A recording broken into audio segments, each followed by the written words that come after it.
Hello people, this is Sonali, the Melodramatic Bookworm. If you've been here before, welcome back, and if you're new to my channel, welcome to the Melodramatic Bookworm family.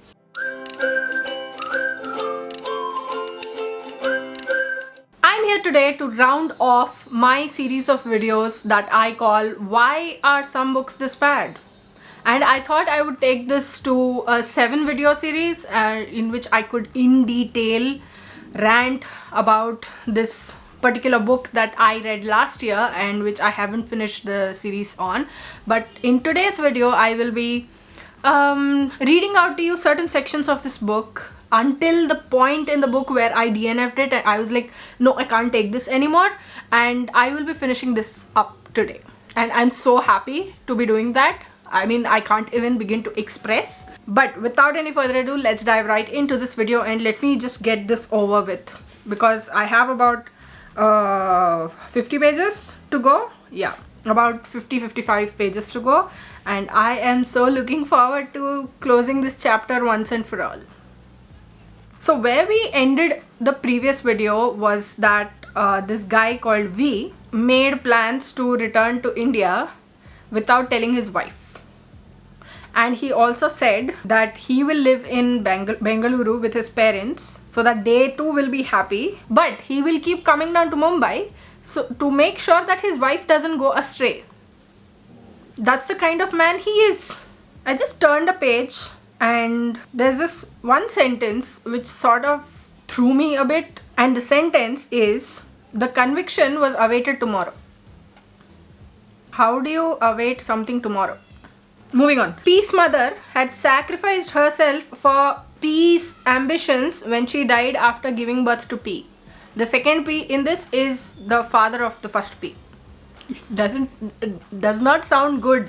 No. But I don't want to take the names. So apparently P's mother's death was a sacrifice, as if she wanted to die in childbirth. Who wants to die in childbirth, dude?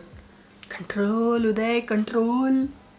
P only wanted a son to carry on his political legacy. You can't slap a fictional character, you can't punch a fictional character, you can't... Oh! And had made her abort 3 times in the past, when the doctors had illegally devised the sex of the baby. It's not devised the sex of the baby. They found out. Devising means to make the doctors had illegally devised the sex of the baby. Every time I read it, I get a hemorrhage, man. And informed P about it. So P went and said, okay, you abort. Convenience, bro.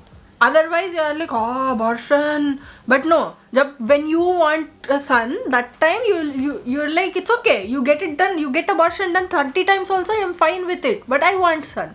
But otherwise, no. When we want to do it for our own health, you won't have a problem. You have a problem with it then only.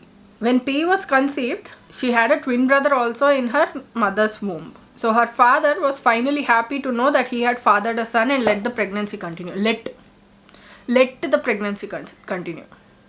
Because he's the boss, no? He's God. Yes means yes, no means no.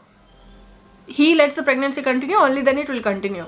And that's what is happening here. Fate, however, had other plans for P, the father, and sought its revenge on him by snatching both his wife and the son who was stillborn. Only P, the girl, survived, while P, the father, lost this gamble of life. See, I understand and I feel bad for the man for having lost his wife as well as his son, a child. But having a daughter is not losing out on life. That's the problem, right? There are so many people in the whole wide world who consider a girl, child, a daughter as just another burden. Like, oh no, she's getting old, we have to get her married. Oh, what will happen to her if no man will want her? Because we exist for men, no? There's the absolute radical thought that a woman can survive on her own for herself is absolutely nowhere in the collective conscience of society. She was nominated as one of the 3-member team for managing the elections campaign during the election. So this P girl has a meeting with the Devi from before. I mean, there's a Devi in this book if you haven't watched the earlier videos. So P is supposed to go meet her. Yes, I have a meeting with her 3 days from now. I heard she is very beautiful. P was suggestive. Yes, because when you put two women in the same room, no, all you'll get is cat fight. There's absolutely no sense in this. But you know, sometimes or most times we hype each other up, women, because we band together, we are there for each other. But when the author, he is making these kind of statements by pushing jealousy, envy, suggestiveness into each conversation that a woman talks about another woman, how does that make sense? You're so far from reality, dude. Okay, this V fellow, no, he came up with a project on his first ride from the airport to home, because he's a genius, he's a man, he's a genius. So just in one go, he has a slogan ready. The princes and princesses can live in other places. L capital. Okay? The kings and queens can retire in only one place. R capital. Okay? Whatever floats your boat, bro. Okay, and his wife M has this mermaids kind of thing going, where she has, I don't want to use that word, but it's an organization sort of like Urban Company, where they have maids ready and their clients can employ maids from their organization, and it's called Mermaids. So creative. She is pitching her idea, her organization, at a forum in Delhi where she was one of the main speakers at. Okay. Jay was also on the stage as a panel member. Mermaids is a unique organization which provides employment to thousands of young women in the country and makes them self-sufficient. Mermaids supports, trains, and above all gives respectability to all these women. After all, a self-independent woman can sow the best seeds for a better and educated family. I appreciate that she's talking about self-sufficiency and how a woman standing on her own 2 feet is something that she is striving for, but she could have done anything else in the whole wide world. But she started an organization for maids. And this suggests, in this whole context, I mean, otherwise I'm fine with it. The way these two, like M and her husband, talk about maids is so repulsive, I must say. And she talks about maids as if women can grow only by doing household work. And that's bullshit, and we all know it. And what he's basically saying is that women can grow. It's completely fine. But it's either by doing household work of our own homes or someone else's homes. Baki pura, I don't care. You need to put these first. Nobody will say that about men, no. Men, I'm macho. I go out to work. I have so much work that I need to be excused from doing household chores. I am very tired after working, so I won't be able to do anything today. But when a woman, she also works, she is expected to do everything. Double standards. Patriarchy, basically, not just double standards. And there's this J fellow who is a sort of a political worker, and he's on the same stage as her. And this complete ours, is talking about her, whatever she said. Ladies and gentlemen, I was asked to speak about the aspirations of the middle class today, but I think I will like to start with my view on the aspirations of our esteemed speaker M, who just shared her thoughts with all of us. Mermaids provides maids who go and work in the homes of lazy people. They wash the dirty utensils, even dirtier bathrooms, and maybe their undergarments too. Where is the respectability in all this? M also talked about her social cause. I beg to strongly differ. A business is a business. There is no social cause to it. She saw an opportunity and exploited that opportunity. She tries to get her raw materials, her maids, at the lowest rate and then sell to her clients at the highest rate. What is a social cause in all this? Unless she got confused and meant to say it was a business because of society, a society of lazy people.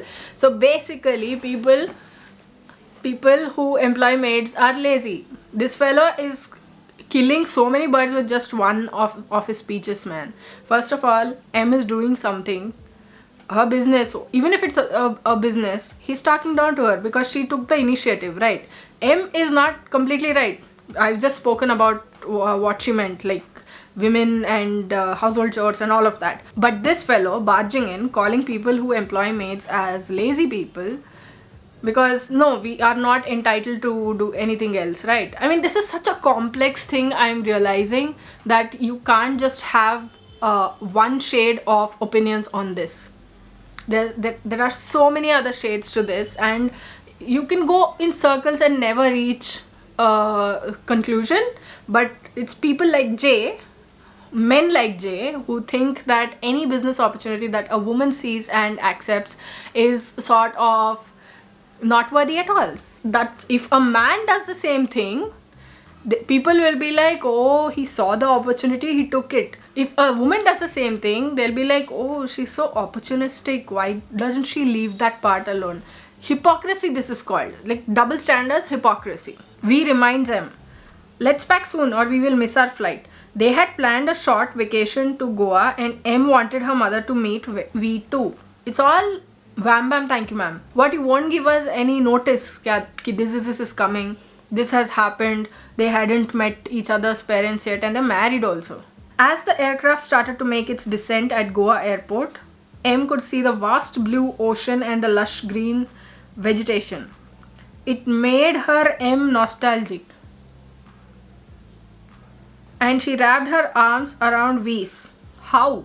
She wanted to have a small house on the beach where V and the 3 children would laugh and play. You only decide everything, okay? Decide, go. M had grown up lonely and without siblings. She wanted her children to have lots of company in the house. Kids, that's the only thing that should go around a woman's mind, no? That also you have to say. In the opposite page only, this is the page that I'm reading currently. In this page, they're talking about her business acumen and all of that. And then you can't have a woman who doesn't think about kids. It's inconceivable that a woman wouldn't want kids. So they use these tactics to talk about them in the story. Why does it happen? Conditioning, patriarchy, simple as that. The young man sitting next to M on the flight made a snide remark that it must be a woman pilot with no strength in her hands to land the plane smoothly. M looked sternly at the man and said, "Hey, it looks like you have never felt the strength of your mother's palm on your cheeks. If you did, you would never speak like this." A few women sitting in the seats behind clapped and cheered. I really want to diss this by saying that this is completely a tactic to try and make sure that your women readers, are not going to go away. They're not going to read your books. In this much of the book, all the author has said is women are jealous. They are very vile. They are bitter. They are opportunistic. And now he's using this, just one, that bone they throw, no? Okay, I'm going to write a wholly racist, sexist, misogynistic shit show, and then in that, so just in case, so that people and women especially will think that, okay, there's this one part where he stood up for women, made a woman stand up for women, and because of that I'm not going to stop reading this book. For that he wrote this, I'm damn sure. M's mother was delighted to meet V. She kept saying vanakkam vanakkam to V as she welcomed him to her cozy home. Mom, V is from Bengaluru and not Chennai, M reminded her mother. Oh yes, I forgot. May your relationship be as pure as the milk of the Dudhsagar falls, M's mother said. Is there any connection between the two sentences? First of all, just because he's from Bengaluru. Like all South Indians are the same, no? That's the thinking that you have. She's correcting her. M is correcting her mother, saying that it's not from Chennai. Oh yes, I forgot, it seems. And then suddenly, may your relationship be as pure as the milk of the Dudhsagar falls. Any connection there's a sort of language and writing, there needs to be a flow, it needs to be fluid.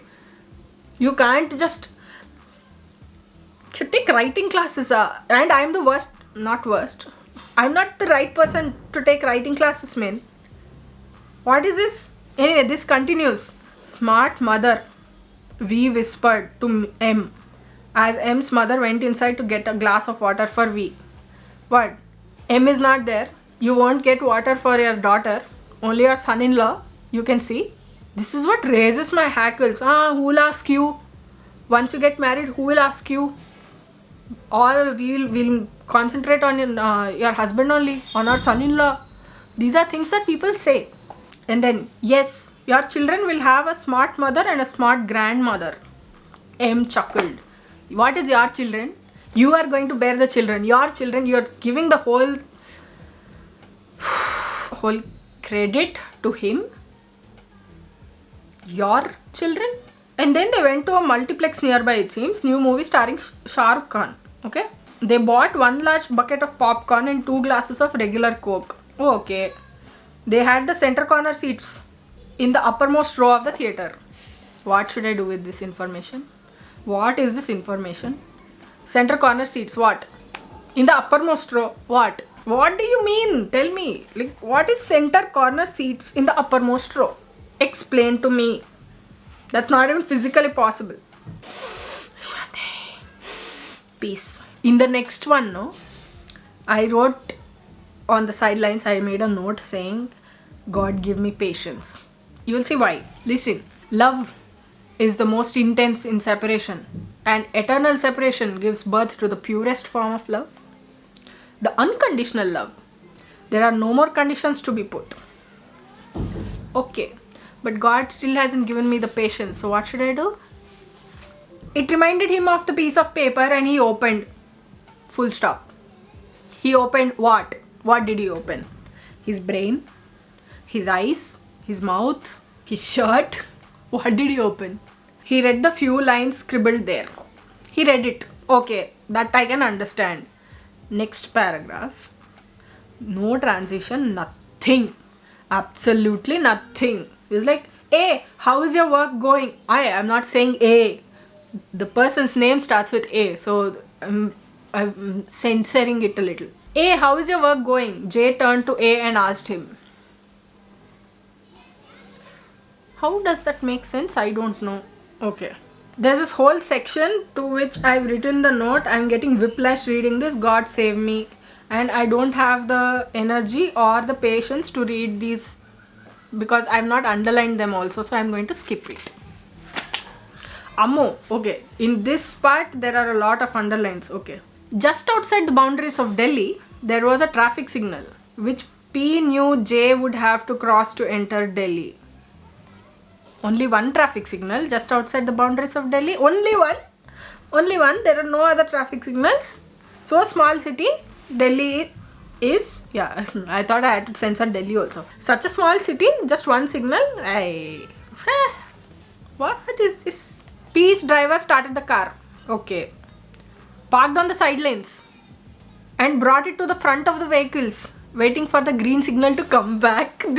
This whole sentence is one such, like, I was not expecting it to go the way it went. Like, oh God. P's driver started the car. It's fine. Parked on the sidelines is also fine, and brought it to the front of the vehicles. What, you're playing racing games or what? Like, you are bringing it to the front of the car crowd. What, you're jumping on top of all of these cars? What are you doing? Huh? And then waiting for the green signal to come back. Where did it go? Jupiter, Pluto, Sirius. Where did it go? The green signal came. Hamma. I was wondering when it will come. I thought it's gone forever, you know. And the vehicles from both sides started moving in opposite directions. If you said vehicles on both sides started moving, we would have understood it. We are not such imbeciles that we don't understand. Basics. P's car came and stood in the middle of the road. P's car came and stood in the middle of the road. What should I do with this information? What kind of information is this? What is this? That's exactly what I wrote here. In Telugu that too. Entra idi? Asalu? Imagine. Oh, I don't want to imagine. No. P blushed a little and looked away from J. She was confident that J still had strong feelings for her, even though she had heard vague rumors about his closeness with the Devi woman. It's good to be confident. It's good to be a confident woman. But don't be blind. Because J is a prick. R had been a very loyal, faithful and dutiful wife to G. G had no complaints about his married life. Why will you have complaints? Because... See next, he doesn't have complaints because R would wake up early in the morning, make him a cup of masala tea, read the newspapers while G got ready for work and then have breakfast together with him. She would send a packed lunch for G every day he was in town. G would also make sure he finished the homemade lunch even if he had to eat elsewhere in some meeting or a function. She would be waiting for him near the gate of the house later in the evening wearing a nice sari and a matching bindi. Because that's what women are for. No, we are here to serve as men go and work. Why we are there? We are there to cook, take care of the house. That's all. R would ask him about his day while serving tea to him. She's dutiful wife, no. They would often go for a walk together on the beach before dinner. Dinner would be simple and usually a combination of some fresh vegetables and some meat. They would then watch the news on television before retiring to bed. The weekly copulation session was limited to Sunday afternoon after lunch. What is this shit? Weekly copulation session. It's a marriage. It's a romantic relationship. It's a romantic marriage. What is weekly copulation session? It feels like a lecture or a session I don't want to attend. Where do you get your ideas, dude? Sure, R. G went up and started to lightly rub R's shoulders. She had not put on any weight since her marriage. Such an important point. No, a woman putting on weight after marriage is like, how could she have done that? She should have taken care not to put on any weight, because what a terrible sin she has committed. Go ghor paap. R felt good while G rubbed her delicate shoulders. G had remained an ideal husband. See how he has remained an ideal husband, you see. He was honest, hardworking, and a man of strong values. He might not like to go and watch romantic movies with her, but at least he came to pick her up after the movies. At least he did that, no? At least he didn't beat her on the face. He might not like to have golgappas with her on the beach, but he washed the spicy water of the golgappas dripping from the sides of her mouth with his own white handkerchief, which he always carried. Oh, fuck. Array, romance. He might not want to go to the deep forest for a hike or trek with her, but at least he made her a map of the trails to take. Okay, that's pretty romantic. He might not make her laugh, but at least he did not make her cry. Look at the standards. At least he doesn't make you cry, no? So what? We are not allowed to have expectations. We are not allowed to have expectations that maybe it would be good to have a partner who makes you laugh. This is the exact mentality that has plagued especially Indian women for so long. And I hate it. He might not sing songs for her, but he did try to say some prayers in Tamil during the festivals. He did not touch or find her sensitive spots during sex, but he was sensitive to her needs at least. That's not... He would never feed her with her own hand. Huh? He would never feed her with her own hands. She'll feed herself, no? What nonsense. But he had provided enough hands at home to cook for her. Abba? He would never come home unannounced, but at least he came on time. Those two are so disparate, so different from each other. At least she did this, at least she did that, at least she didn't beat you, at least she didn't punch you. He would never whistle using his bare fingers and lips, but he always made sure to carry the official whistle in his pocket. How is that relevant? He would never get down from his jeep and beat up anybody who was teasing a girl, but he ensured that the person was brought to the police station later. So much better you are doing. Never mind this, at least she doesn't do this, at least she doesn't do that culture, no? It's a big... See, that is what stops women from chasing their own happiness. Thank you, G. Your hands are still strong. R was not lying.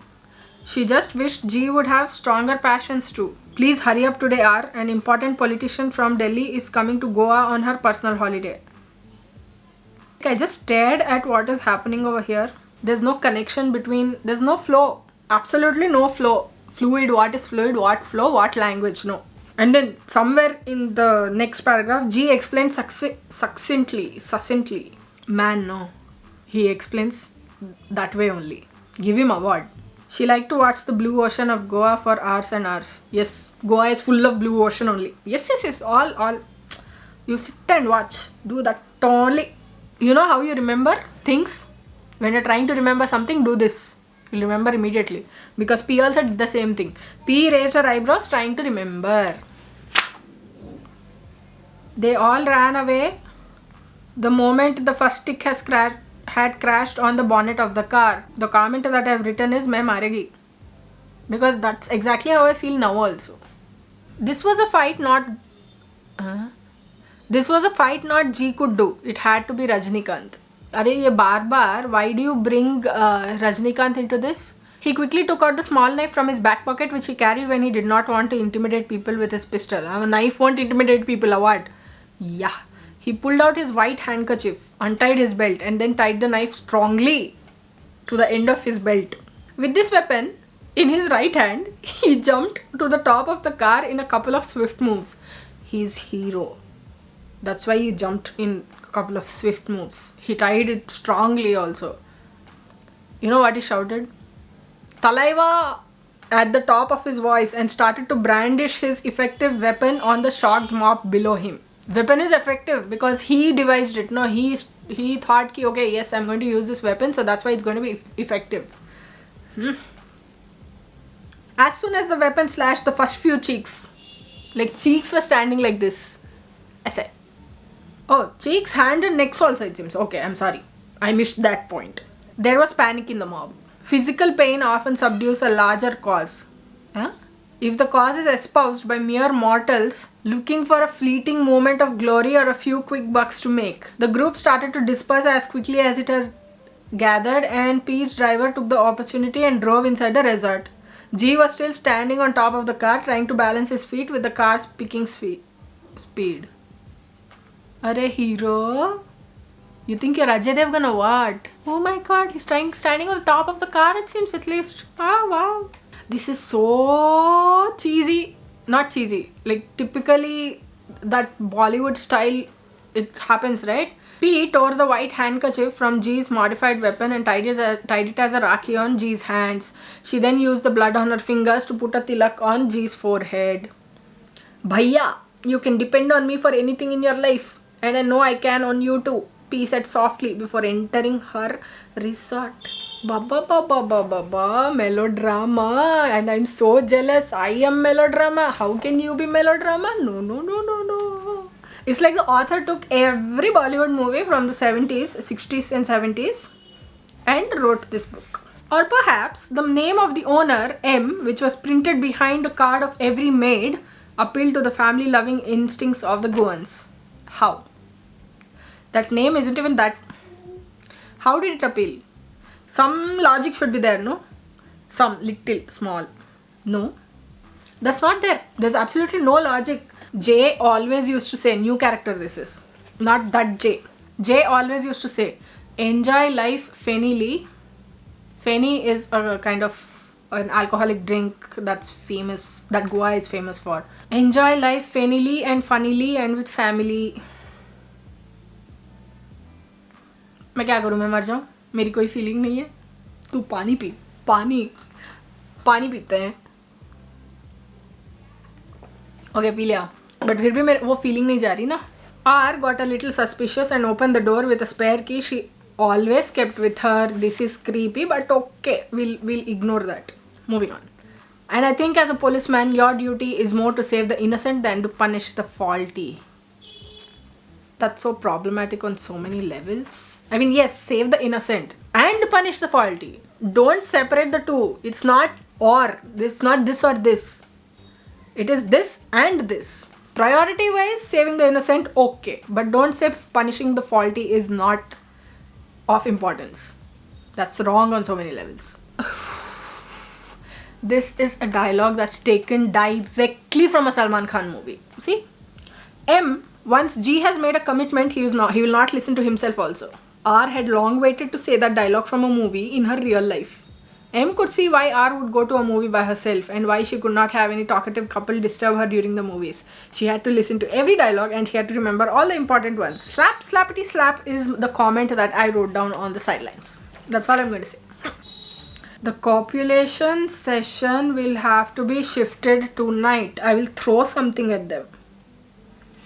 Honestly, R smiled as she imagined the Sunday afternoon copulation plan of her cooks. Arey, let their sex life be their sex life. Don't become creepy and imagine everybody in all sorts of situations. It's not right. M, if you had not been in the house of my friends, I would have shown you true equality, Jay is saying. You better watch out now. You have hurt the ego of a man whom the mighty and powerful of this land fear. You will regret this day for sure, Jay said while pointing his finger at M.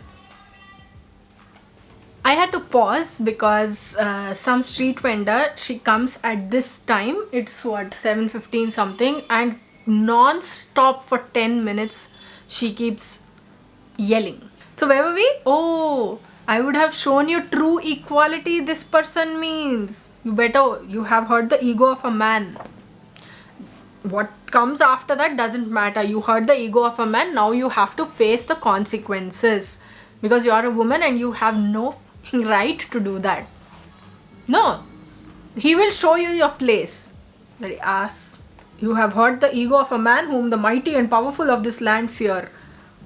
The air hostess arrived with a bottle of water for RK. Sir, your usual bottle of water, she said as RK collected the bottle. Collected the bottle? Took the bottle from her, Ray. Why do you want to use the word collected? And why do I not get the bottle of water? Jay asked the air hostess. Sure, sir, I will get one for you right away. The air hostess quickly went back and got another bottle of water. Unnecessary exchange this is. Why do I not get water? Why? Sure, sir, it seems. And look at this RK fellow. If I had a beautiful wife with me, would you have asked why you did not get a beautiful wife too? That's such a stupid way of male bonding. Thinking that talking about women as commodities, as things to be owned, is what makes them, male bonding. He's literally equating a woman, a beautiful wife, with a bottle of water. Imagine the level of thinking that you have to be at to think that way. RK had a broad grin on his face as he asked Jay. You'll have. Haha, good one. I get your point. Jay extended his hands for a handshake. I am Jay. Good one, huh? You get his point. Okay. I like a person who has common sense. That's common sense. That's the level of common sense, somewhere near the floor. As well as a sense of humor. Shitty sense of humor, basically. RK shook his hands warmly. I am RK. The RK? I have heard stories about you. Never thought I will meet you like this. Jay was honestly surprised. He's a don. He's a don with good intentions who does things stupidly. You don't have to be that wow about it. You hear stories only about people you do not expect to meet. Makes sense, I think. Once you meet, it's not a story, it is a reality. Very smart. That was good actually. That was a good one, I have to admit. About how you do not fear anyone and how you bring happiness in the lives of those who have no other hope, Jay said admiringly. Oh, my hero, my role model. I don't understand these things. When I want to take a piss, I just feel like taking a piss and I'm not afraid of anybody. I'm always hopeful that I will find a place to piss, and after my piss, I just feel happy. Simple, R explained in his own unique style. That was an explanation? That doesn't make sense. Okay, this book only doesn't make sense. What am I complaining about? You know the highest score happens when you cross the boundary? RK was referring to cricket. I didn't know only you were referring to cricket. You don't have to explain every time when you use this. You already did this earlier in the book. I remember. I might have a bad memory, but I remember. As long as you hit the ball high and can run fast, there is no risk. Either the ball crosses the boundary, or you can go and push down the fielder before he catches your ball. RK made a mental note to remember this very powerful statement. Oh my god, what self-assurance, what conceit. Such conceit, much wow. And you know what I've noticed in this whole book is that women in this book don't make powerful statements at all.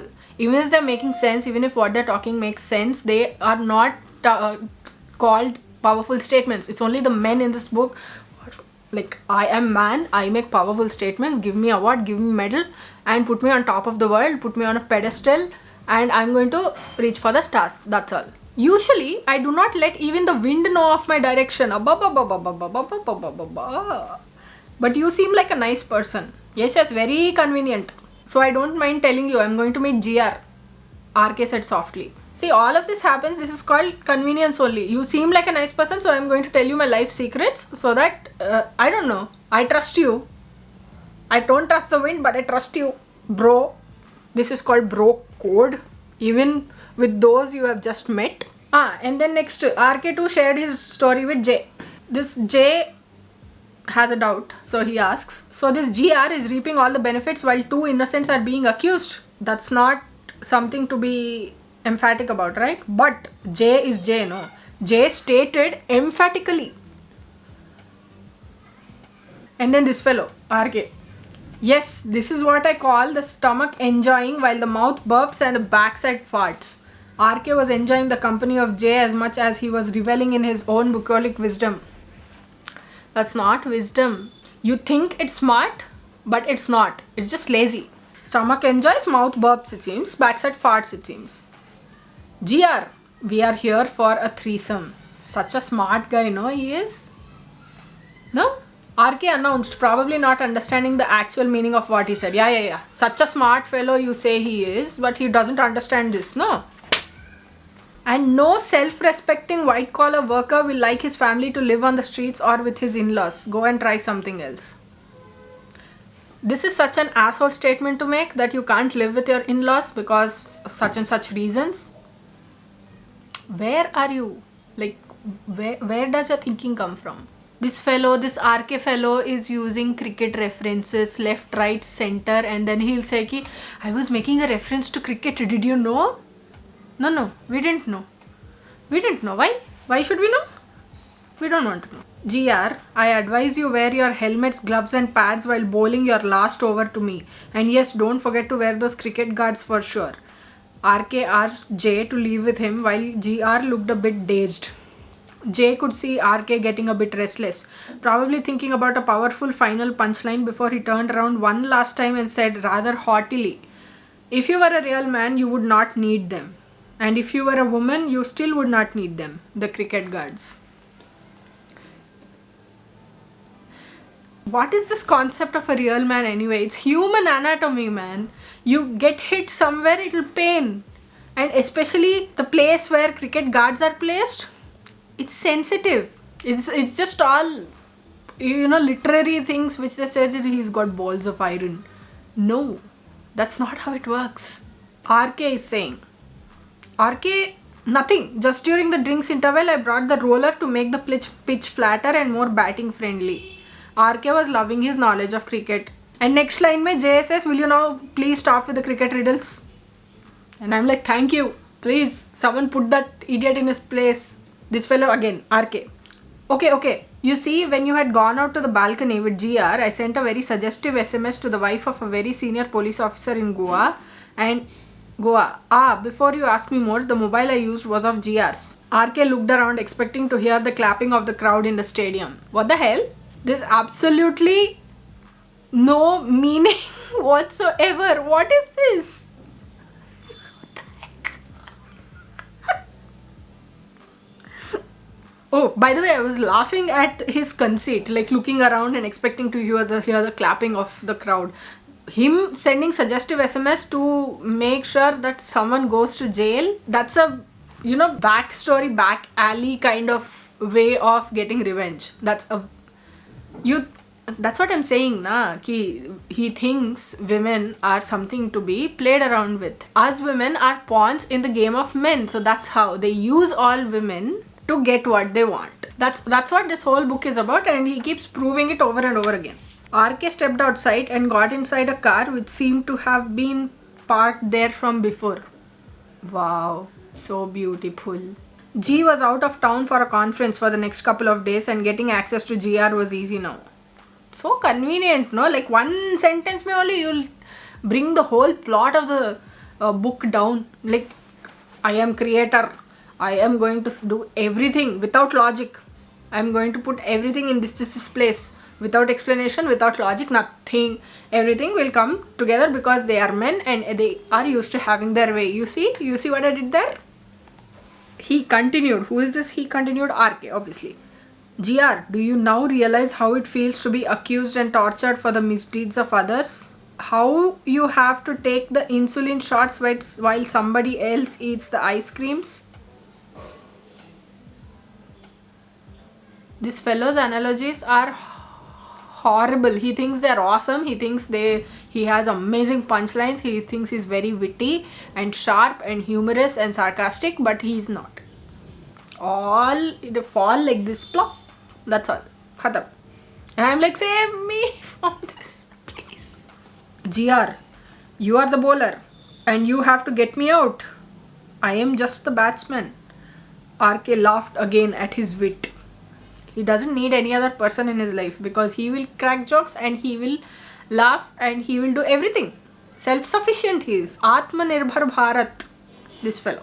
Sorry for leaving your phone behind at the desk. How else could I message my school sweetheart R. Kapoor and tell her that I was in town? RK smiled wickedly. Now that the 6 has been hit and the match has been won, you can come and hug me, Jay.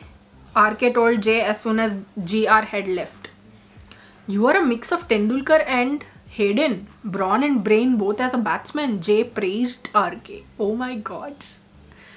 An hour ago, Jay had received a call from RK who had explained the full plan to him. RK knew that at the time the message was sent to R, only Jay and RK were in GR's room. This could be proven. He also knew that at the time Jay was talking on his own phone. This too could be proven. So RK could be the only alibi for GR.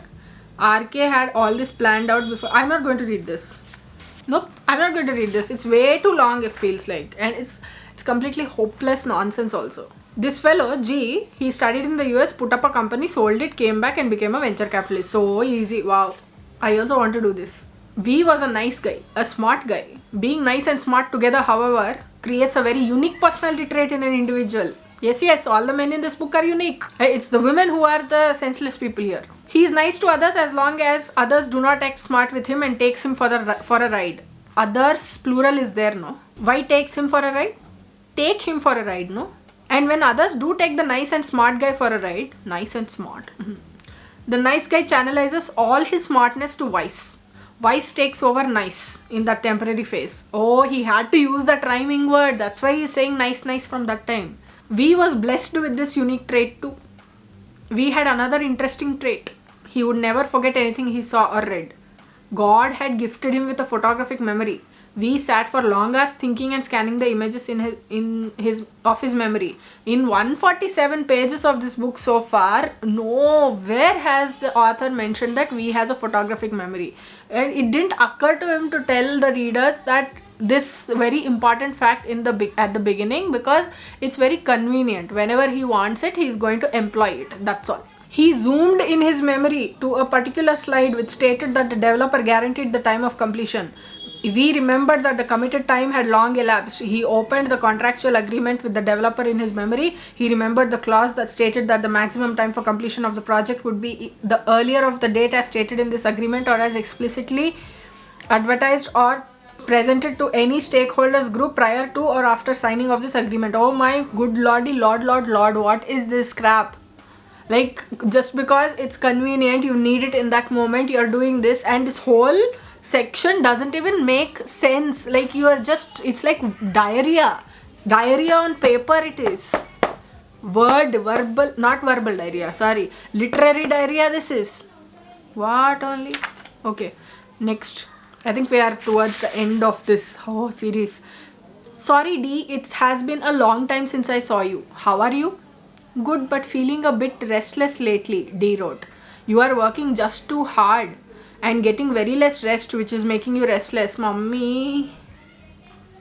I like your spin on words, Jay, just like the spin of attraction you have cast on me. Mummy. This is a mutual spin. I feel uneasy also when I do not see you for long, but whenever I am feeling low, I do think of you and I immediately perk up. Mummy. I'm glad we can both serve as motivators and energizers for each other, Mama. D noticed a pigeon trying to drink some water from the fountain. Unable to reach, it then dived into the small pool like an expert diver and came out flapping its wings and rushing the water from its body. The water droplets splashed on D's feet.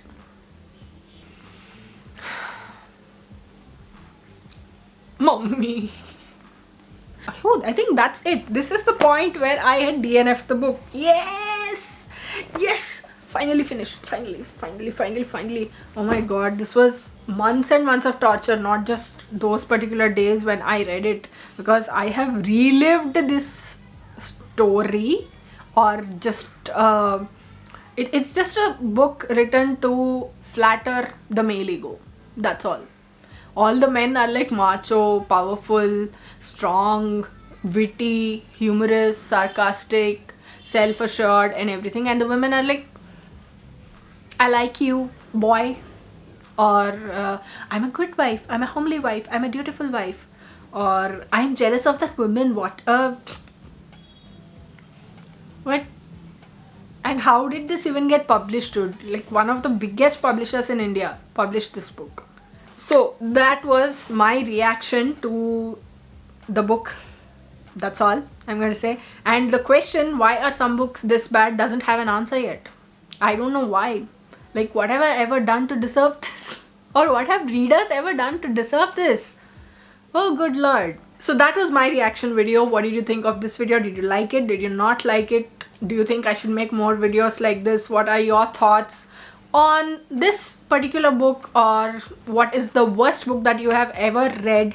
And if you have come to the very end, then have you guessed the name of this book? Let me know in the comments below. I'd love to hear from you. If you like this video, please like it and share it to spread the word. And if you like my content and would like to see more from me, don't forget to hit subscribe and click on the bell icon beside the subscribe button to get notified as and when I post new videos. Thanks for watching. I'll see you in the next video. Until next time, keep reading, keep watching, and add melodrama to your life.